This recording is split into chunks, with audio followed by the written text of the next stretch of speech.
My parents sent a watch to my husband for his birthday. I looked at it and went pale.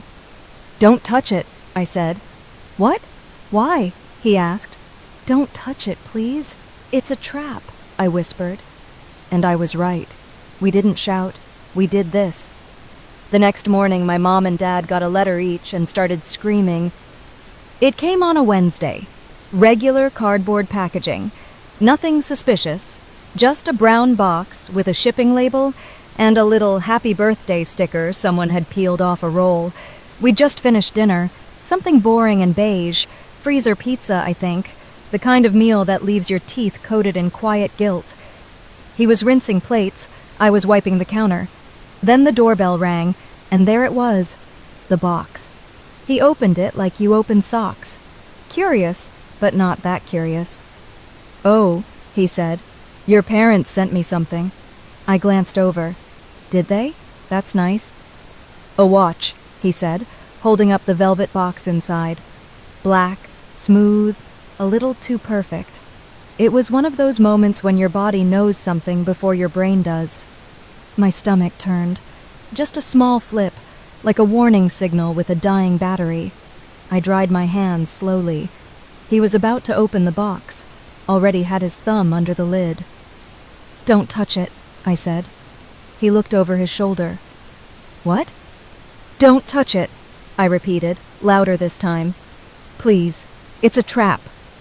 He stared at me like I'd just asked him to put the watch in the fridge. "What are you talking about? It's just a gift." I stepped forward, pulled a tea towel off the handle of the oven, and gently wrapped the box with it. I could feel the weight through the cloth. Dense. Too dense. "Let's just check something first," I said. He hesitated. "Check what?" "I don't know yet. Just something." He watched me place the wrapped box on the corner of the table like it might bite. He didn't laugh. That was when I knew he felt it too, whatever it was. Maybe not the same shape of it, but the presence, the wrongness. We sat down. I pulled out my phone and took a photo of the watch box. Clean angle, good lighting. Not for memory, for evidence. I started searching.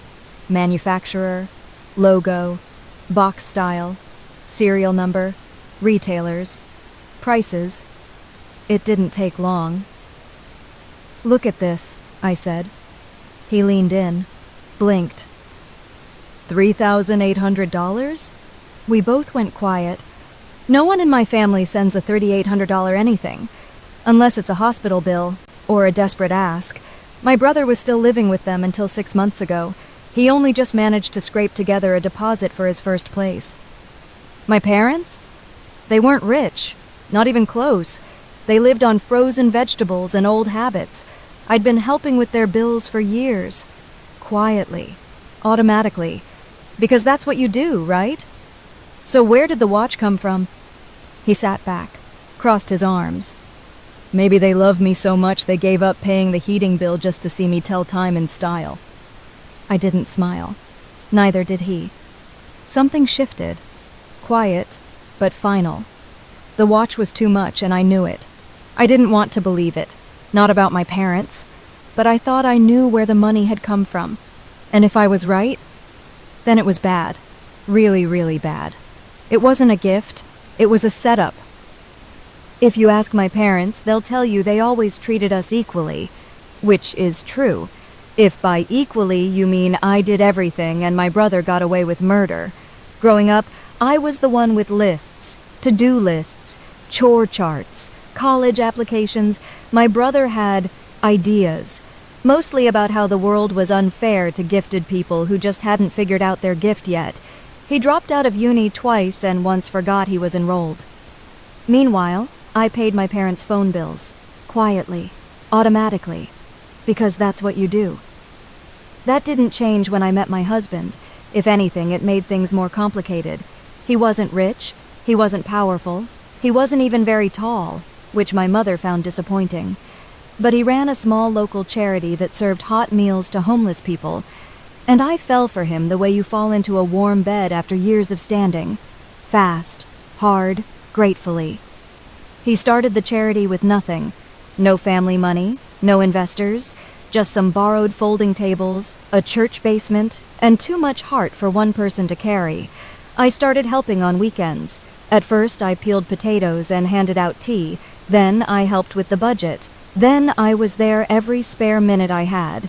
Eventually, we got married. The charity grew. Not fast, but steady. Word of mouth, community support, a few good donors who believed in what we were doing. We opened a second location, then a third. Still shoestring, still humble, but it was working. We were helping people. And my parents noticed. They were heading into retirement by then, not enough pension, not enough savings. My brother was still living at home, mostly playing with business ideas and forgetting to take the bins out, so we offered them something. A way to help. Part-time positions at the charity, admin work, outreach, event coordination. Nothing difficult, nothing fake either. Just something small, manageable, and meaningful. It felt like a win-win. I thought we were all on the same side. 6 months ago, things shifted. My brother moved out. Bought an apartment. Not rented, bought. He said he'd launched a tech startup. Something about intellectual property. Couldn't talk about it. NDAs, patents, hush-hush partnerships. I asked a few questions, then gave up. He never really understood tech, or business, or not lying to my face. He just kept saying it was going well.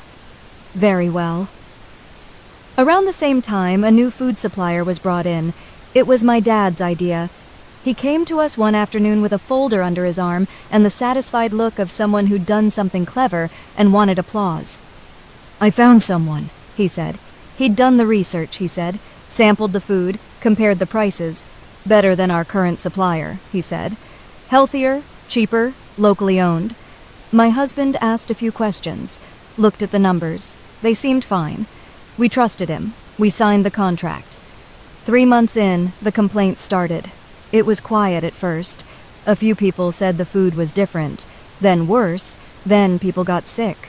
Stomach cramps, vomiting. One man ended up in hospital, dehydrated. He'd eaten nothing else for 2 days. My husband was livid. I hadn't seen him like that before. He went full audit mode, called shelters, pulled invoices, demanded ingredients lists. What he found made him physically ill. They were substituting products, cheap meat for quality meat, expired canned goods, off-brand, unlabeled produce, and they were charging us as if it were gourmet. He called a meeting with my parents, told them we were terminating the contract. They pushed back. Hard. My mother said it was a misunderstanding. My father said people exaggerate. The invoices were clear, he said. The numbers made sense. Maybe the sick people had eaten something else? It was strange. Desperate. My dad got defensive, quick, said we couldn't just pull out of a deal over a few unhappy customers, said it would ruin relationships, said it would look bad. "We're running a charity, not a restaurant," he said. "Do you think Michelin stars matter here?" He was angry. Not just protective, not worried. Angry. The more they argued, the more it felt like something else was going on. Something beneath the surface. They weren't just defending a supplier, they were defending themselves. And then, just as my husband was preparing to send the termination notice, the box arrived. His birthday was that week. We weren't doing much. Takeaway and a movie, maybe a walk if it didn't rain. When the parcel came, he thought nothing of it, smiled, said something about my mother finally remembering the date. It was a watch, wrapped in luxury, black velvet box. Heavy, too heavy. He was about to touch it. I stopped him. You already know the rest. We didn't talk much the next morning. He made coffee. I burnt toast. Not on purpose, but I didn't start over either. It felt right. Blackened edges, quiet kitchen, 2 people thinking about the same thing without saying it. The box sat on the counter, wrapped up in the same tea towel I'd used the night before. Still unopened. Still untouched. Still watching us. I wrote 2 letters, sealed them in envelopes. He didn't ask what I'd written. He already knew. He picked up the watch like it was ticking. Not just literally. Like it had wires and a countdown. Used a fresh dish towel. Held it by the edges. Didn't touch the leather or the velvet or the box beneath it. He didn't even exhale until it was fully wrapped and back in its packaging. Then we got in the car. The drive was quiet. We weren't fighting, we weren't frozen, we were just bracing. It felt like the kind of silence you keep before a storm hits your windows. Not dramatic, just practical. At the charity office, my parents were already in. They were at their desks, pretending to be busy. I saw my mom reading the same email twice. My dad had spreadsheets open but was scrolling on his phone. Neither of them looked up when we walked in. We didn't stop at the main desk. We went straight to the staff room. Neutral territory, no clients, no audience, just fluorescent lighting and mismatched chairs. He handed them the box. I handed them the envelopes. My dad looked down at both, then at us. "What is this?" he said. "Open it," I said. They did. 2 printed letters. Polite, formal, immediate termination, 1 month's pay, no further engagement. My mom looked like she'd swallowed her tongue. "You're firing us?" she said. "Yes." "Just like that?" "Exactly like that." My dad stood. The chair scraped loudly against the linoleum. "We're your family." "Not like this," I said. He stared at me, like I was speaking another language, like I'd forgotten my role in the play. "We've done nothing wrong," he said. "No?" I said. I pulled out my phone, opened the browser, showed them the listing again, the watch, the price. "Want to tell me where that came from?" They didn't speak. "Why would you send that to him? You couldn't afford to fix the boiler last winter. I paid your heating bill." Still nothing. So, I'll ask again. Where did the watch come from? My dad shrugged. It was a gift. A very expensive gift. We thought he deserved something nice, for all his work. My mom added, "You act like generosity is a crime now." "No," I said. "Just suspicious." They started talking over each other then. Fast, defensive. "You don't know how hard it is." The supplier was solid. "We were just trying to help your brother." That caught my ear. "What does this have to do with him?" My dad clammed up. My mom looked away. "Why were you pushing so hard for that company?" I said. "Why the desperation? Why the lies about food quality? People were sick, you know that." "They were exaggerating," my dad muttered. "One of them ended up in hospital." He didn't respond. "You had something writing on that contract, didn't you?" My mother snapped. "We didn't do anything illegal." My dad followed. "We just made a smart deal. You're the one making it ugly." I leaned forward. "So that's where the watch came from." Neither of them corrected me. I felt my chest burn. Not with rage, with the slow, sad heat of confirmation. "You knew what you were doing," I said, "and you gave it to him, knowing what it would look like, knowing what it could do to him if anyone found out." My mother crossed her arms. "It's not like we told him to accept it." "But you knew what it was." They didn't answer. "You put him in danger. You put the charity in danger. And for what?" "Do you want to be poor your whole life?" My dad shot back. "Do you want to keep scraping by while people like that catering company make real money?" "People got sick. No one died. Yet." Silence. Then he said it. "You care more about appearances than your own family." I nodded slowly. Not because I agreed, but because I finally understood. "No," I said. "I care about right and wrong, and this was wrong. What you did was wrong. All of it." My mom looked like she might cry. I didn't. "I need space," I said. "A lot of it. No more calls, no more favors. I'm done." "You don't mean that," my dad said. I looked him dead in the eye. "I do, and I want you to leave. Now." They left. Not in a dramatic slam the door way, just slow, quiet, like they knew something had shifted and they couldn't shift it back. I stood in the doorway and watched them walk away. I didn't cry. I didn't scream. I just stayed there, holding the silence like it was something fragile. For the first time in my life, I didn't feel like the daughter. I felt like the grown-up in the room. It started with pounding on the door. Not a knock. A pounding, like someone meant to break it down or make a point. I opened it slowly. My brother stood there, face flushed, breathing hard like he'd sprinted across town in bad shoes. "What did you do?" he snapped. No hello, no preamble. "Good morning to you too," I said. He looked past me. "Is he here?" My husband appeared behind me, silent, calm, but not smiling. "Why don't you tell us what this is about?" he said. My brother rolled his eyes. "You know exactly what this is about. You're trying to ruin us. You're going to get us all killed." Well, that escalated. "What happened?" I asked, keeping my voice flat. "You canceled the contract," he said. "You were supposed to stay quiet. Just let it run. Now the deal's off and we've got people asking for their money back." "Who?" He hesitated. That half-second pause gave it away. "What people?" I asked again. He didn't say their names, but he said enough. "They paid up front. Now the contract's dead, and we didn't deliver. They want their money, all of it. And they're not exactly the kind of people who send polite emails." "So, let me get this straight," I said. "You took money from someone to push a deal through, and now that deal is falling apart because we refused to poison people with expired meat. And you're the victim?" "I didn't know the food was bad," he said quickly.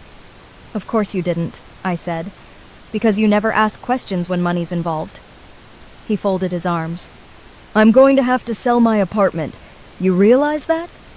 Maybe you shouldn't have bought it with money that wasn't yours." "I was helping the family," he snapped. "No," my husband said, finally stepping forward. "You were helping yourself." There was a long, thick silence. Then my brother spoke again, lower now. "If you bring the supplier back, this can still be fixed." "We're not bringing them back," I said. "You should think about what happens if you don't." "Was that a threat?" my husband asked. "It was a fact," he said. We didn't slam the door in his face, but it was close. 3 days later, the posts started showing up. Anonymous accounts, old Facebook groups, local forums, even the charity's Google reviews. "Did you know the manager drives a car worth more than your donations? Ask them where the Rolex came from. You think the homeless are getting fed? They're feeding themselves." One account posted the watch photo, blurry but unmistakable. Then came the messages to donors, the emails, the tagged posts, the hashtags.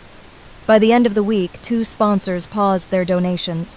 One event was quietly canceled. We met in the office late one night. My husband looked exhausted. The staff were rattled. Our volunteer coordinator was crying in the kitchen. I stood in front of the bulletin board and stared at the wall like it had answers. Then my phone rang. State Department of Charitable Oversight. I didn't even know that was a thing until that moment. They wanted to talk.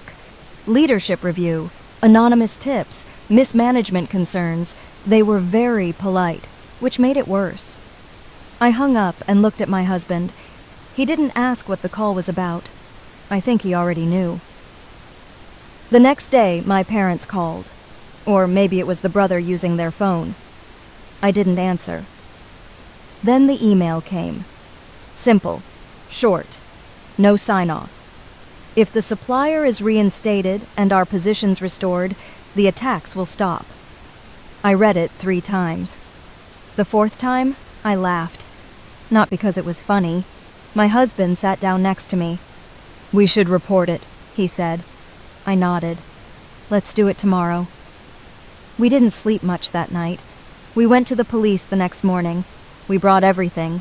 The emails, the supplier reports, the volunteer testimonies, the screenshots of the attacks. We told them about the contract, the pushback, the pressure, the veiled threats, the email. The officer who took our report didn't blink at any of it. "You're not the first," she said. "This kind of thing's becoming more common. But you did the right thing by coming in." I wanted to believe that. I wanted to believe we weren't already too late. I wanted to believe people still cared about the truth, even when it came in plain envelopes and smelled like reheated soup. As we left the station, I looked back at the door. It didn't slam behind me. It just closed, quietly, deliberately, like we were walking into the next part of the story, the part where everything finally comes out. 6 months later, it was all over the news.